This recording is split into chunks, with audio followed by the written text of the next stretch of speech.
Today on Thrive Smarter, we're going to talk about how to market during difficult times, and then how much time is AI actually saving you. I've got some data to share for you in this episode. I'm Cree, host of the Thrive Smarter podcast and founder of Thrive Solopreneur Collective. This is where we start the conversation, and then after this episode is over, I invite you to join me over at community.thrivesoloco.com, and that's where we keep the conversation going. Let's get ready to thrive.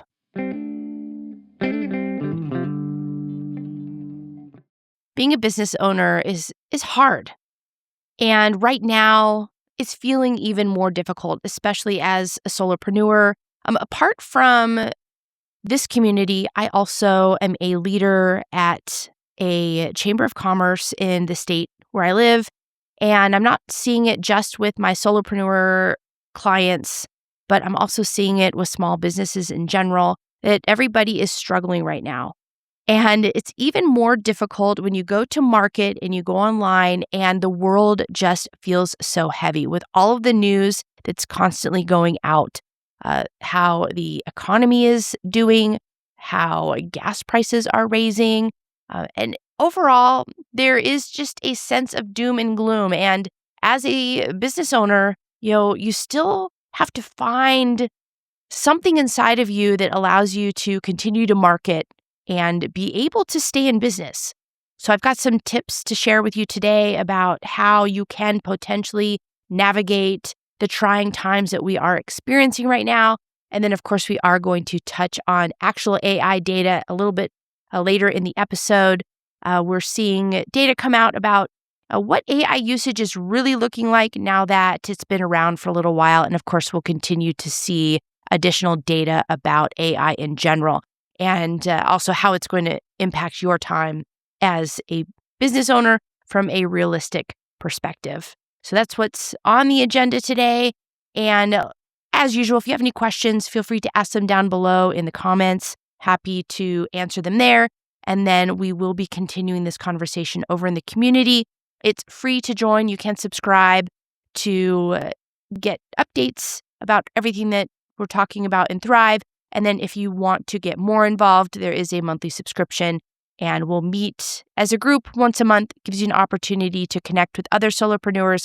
And then also we can talk about the things that I talk about here on the podcast and whatever's going on with your business as well. So that's over at community.thrivesoloco.com. So with all of that out of the way, let's start talking about how to market your business during trying times. Most businesses begin with an idea.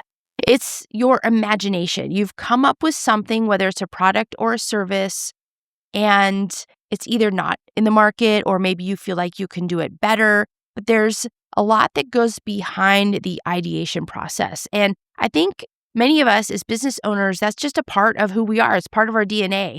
We have new ideas. We tend to be a little more comfortable with risk, and we're willing to put ourselves out there to share whatever it is and to sell whatever product or service that we're offering. And before I go any further, I do want to mention, this is just me thinking about how to navigate trying times like we're experiencing today, based on both my experience being a business owner for 10 years. I'm also going through some economic challenges in my lifetime back in 2008 and 2009-ish. Also, the pandemic was another trying time. And, this isn't the end-all be-all, but these are just things I'm thinking about. I definitely want to hear about things that you're thinking about as well. But when it comes to marketing, I think we all go on social media and we want to market our business or our brand or start speaking to our audience or potential clients. And what happens is we start doom scrolling. You start going through your social media and you're just seeing bad news, bad news, bad news. And then you go to the grocery store and you're spending more money and you're hearing about your friends and how they're having to cut back on expenses. And, these are just things that I'm hearing in my life. I don't know what you're hearing in your life, but overall, it's very difficult. The world feels very heavy right now. We have a war going on.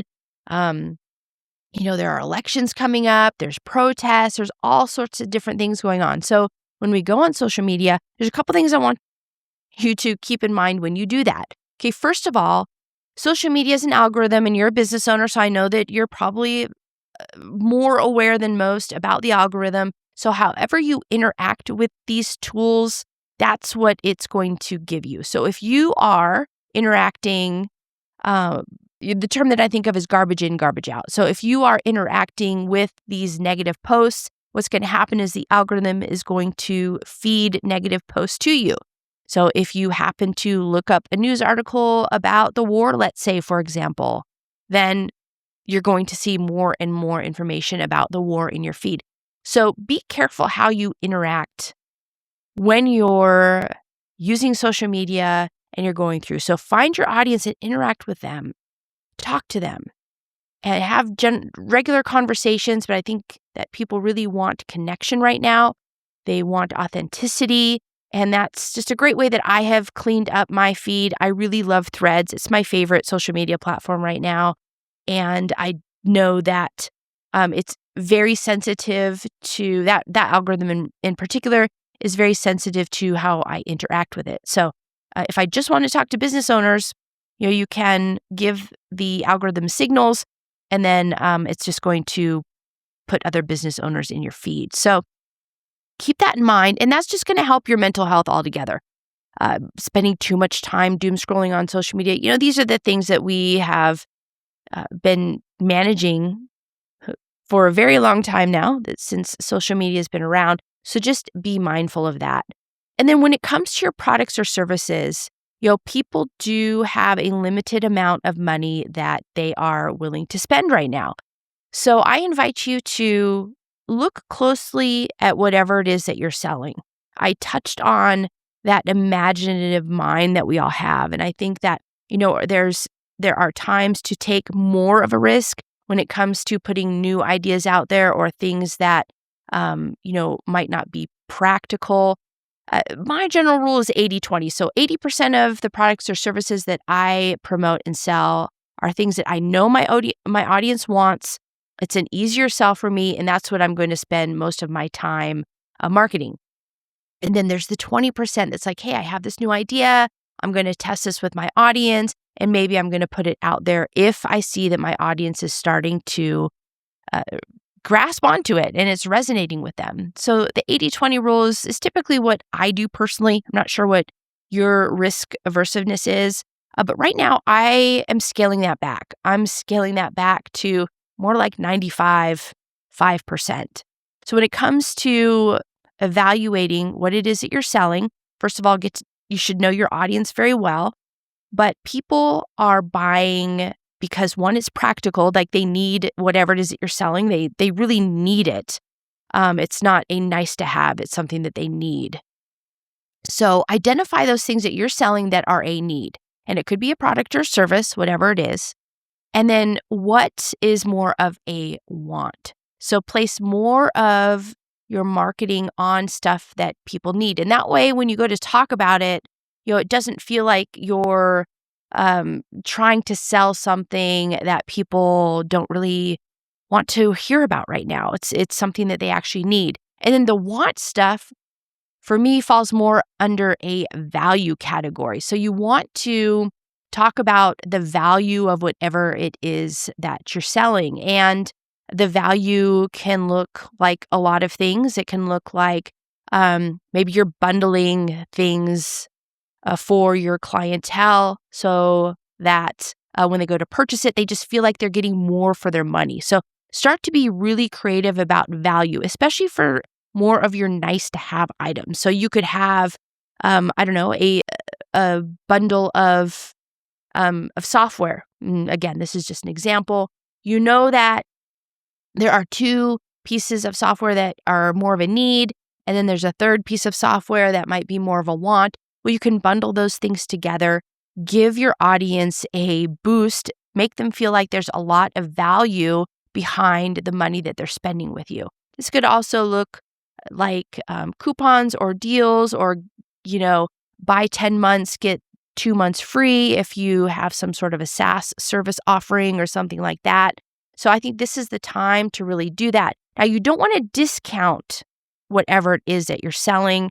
You still want to be profitable. You still want to sell things and you should be pricing whatever it is. It should have some worth behind it. So I'm not saying to discount your services. I'm saying to be creative about how you present your products or services, and then pay attention to the value behind it. Add that value in your marketing. It should be a part of your conversation. And then that way people are just feeling better about hitting the buy now button.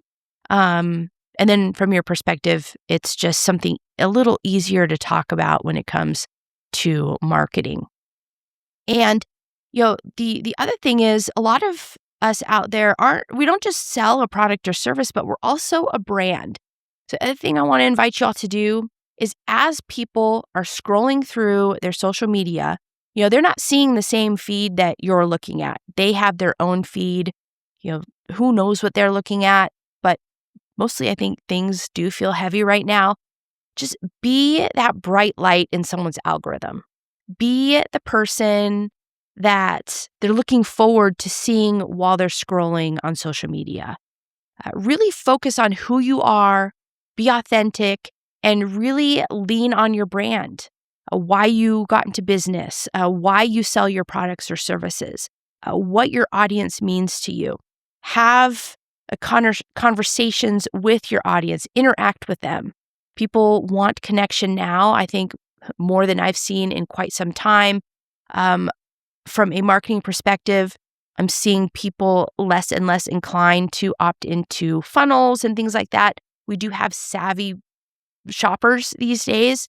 So lean into interaction. You want engagement. You want you want people to be talking to you, but you should also be talking to them. And again, this is just all about value. If somebody purchases something from you and they feel like they're getting more than, and it's not just like more of a product, but it's also more of an experience with you, have really great customer support. When people reach out to you with an issue, be nice to them, say hello, ask them how they're doing if that feels right for you. These are just some examples of things that you can do as a business owner right now, especially a solopreneur, that really makes a difference. It's going to make you stand out from others. And all of this is really just tied into the value that you put behind your products or services. Let's talk about some actionable steps that you can take in order to implement this mindset into your marketing initiatives right now. So first of all, revisit your products and or your services, whatever it is that you're selling. What I want you to do is just to make a list of all of those items and then mark them as something that's either practical or something that's emotional. I did mention the 80-20 rule that I personally just kind of keep in mind when I'm selling things. So in this example, you want to find a balance. How many of your items are more practical, like people will buy those because they need them, versus something that's emotional and it's something that maybe makes them feel good. Maybe they're having a hard day and they enjoy whatever it is that you're selling, and that's under that feel good type of a category. And just identify which ones are practical, which ones are emotional, and you don't have to use my 80-20 rule or even my 95-5% rule, but come up with a ratio that feels good for you. And one way to help you make the decision as to what you should be really pitching in your marketing is just go with your gut. If you are speaking with your audience, if you're paying attention, if you're looking at your data and you're seeing what's selling, what's not selling, look at your social media posts. What's resonating with people? What are people turned off by? How are they commenting on your posts? How are they responding? What kind of questions are they asking you when they're calling for customer support or customer service? Really pay attention to that communication that's coming from your audience. And that's how you're going to make your ratio decision.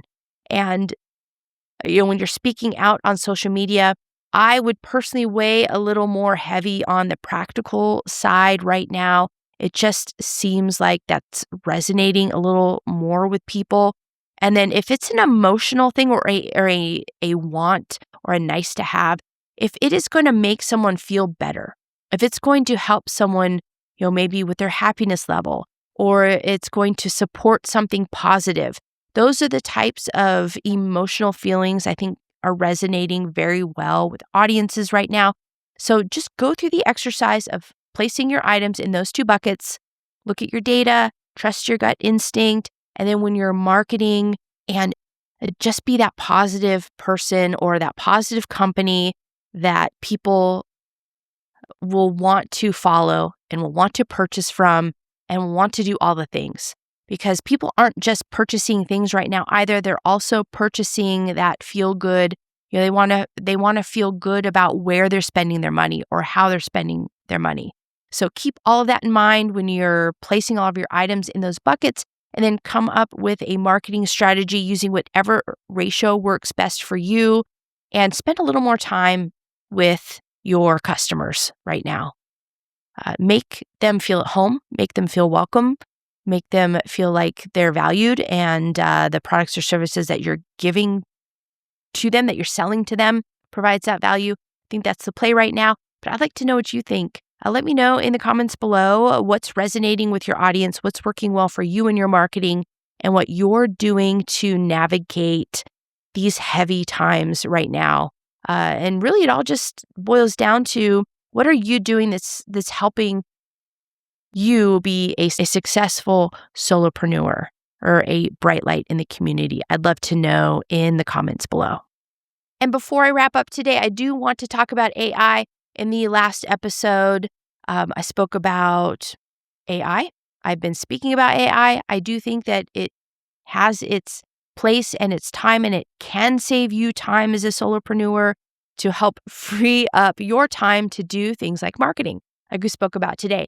So I am seeing some data that in businesses where employees are working with AI often, they're seeing less than 4 hours of time saved per week using these tools.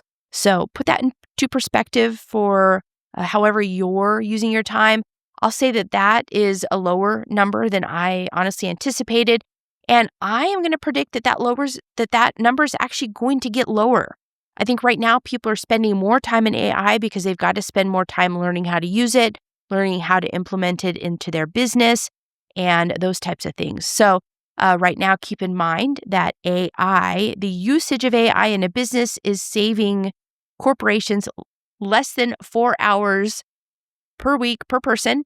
I'd like to know how much time you're saving in your business. And what I'm going to do next in the next episode is I'm going to share how I believe is the best usage of AI right now, some high-level items. Where's the best places that you can be using AI in your business right now to save time? I have some thoughts about it. I also have some guidance for you all so that you can maybe implement these types of things in your business.